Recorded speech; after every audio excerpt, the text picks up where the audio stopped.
I said earlier, creative financing is when you want to buy something, an item or a car or a house, and you don't have any cash, without any cash, or you don't have a good credit, right? A good credit score, and the bank would not lend you money if you don't have any good credit or good credentials.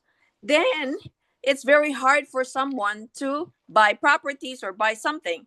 So what they do is where they do the creative finance. From the word creative, it's not the traditional route. So in the book, Pace gave three examples. One is the seller's finance. So seller, from the word seller, finance. So the seller is actually giving you the money, right? Giving you the property.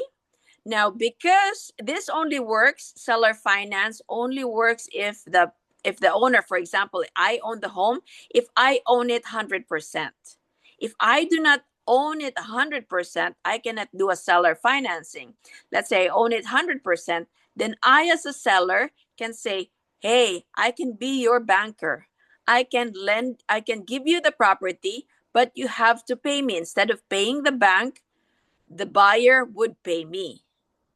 Okay, is there a percentage that you would pay No, the seller? all No? on the negotiation. There is no formula. It depends on what you and the seller, what the buyer and the seller agree upon. There is no strict formula. If the seller wants 20,000 down payment because that's the only money that you have, then yes, it can work. It can work any amount Hmm. as long as But you have to own it. You have to own. The seller has to own the the seller home. has to own it in order for that to work. Second is subject to.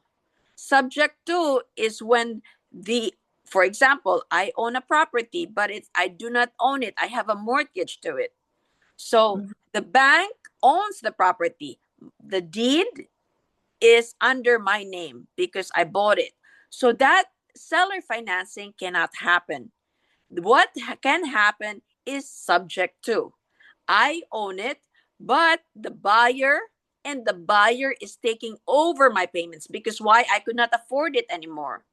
So because I could not afford it and nobody wants to buy it at my price, then this buyer who is willing to do creative financing in this particular situation, it's called subject to, he will take over my payments. And that buyer, right, can give me 5,000, 10,000 for taking over my payments. So instead of either losing the property because I cannot afford it, so it goes into foreclosure. So instead of losing the property, destroying my name, I get 10,000. Again, this is no hard sets to, it's not a hard rock. No hard rule. Yeah. Mhm. So you can ask for any amount. You could ask 5,000, 10,000. It depends on what you and the buyer agreed. So you can say, okay, I'll do a subject to. You pay the mortgage. The deed is still under my name. The mortgage is still under my name. You pay the mortgage and you're going to give me 10,000. You pay it and then you have control of the property.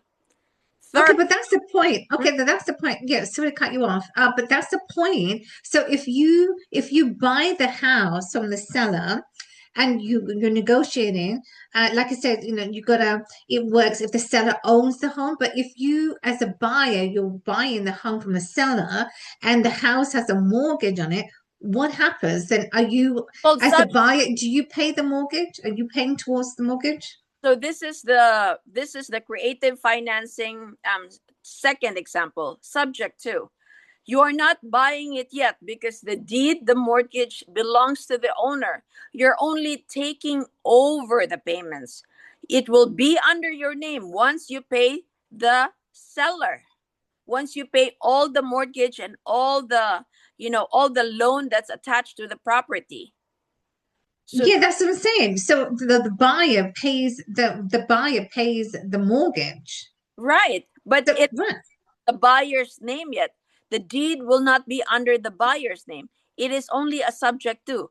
The buyer is only taking over, assuming the payment of the mortgage. The mortgage Right. is still under the owner's original owner's name. The deed is still under the owner's name.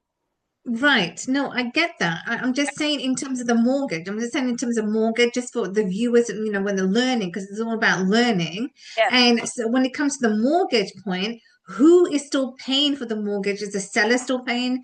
Or is the buyer still paying? Does he have The to pay? taking over the payment. He's taking over the payment, so he pays directly to the So bank. Bank don't care where the money is coming from. The bank cares that the money is paid. So yeah, exactly. That's what they care about. That it's paid off. As long as the property is paid off, the banks don't really mind as to where it's coming from. But I yeah, think it's good. I think it's good. I think when finding ways that people can find ways of how to make anything work, any deal, any transaction. I think it's really good. And I think um obviously I got so much information learning don't forget from. the third. There's a third, which is the lease option, right? Mm, So mhm, third, so first is subject to, second is seller financing, third is a lease option.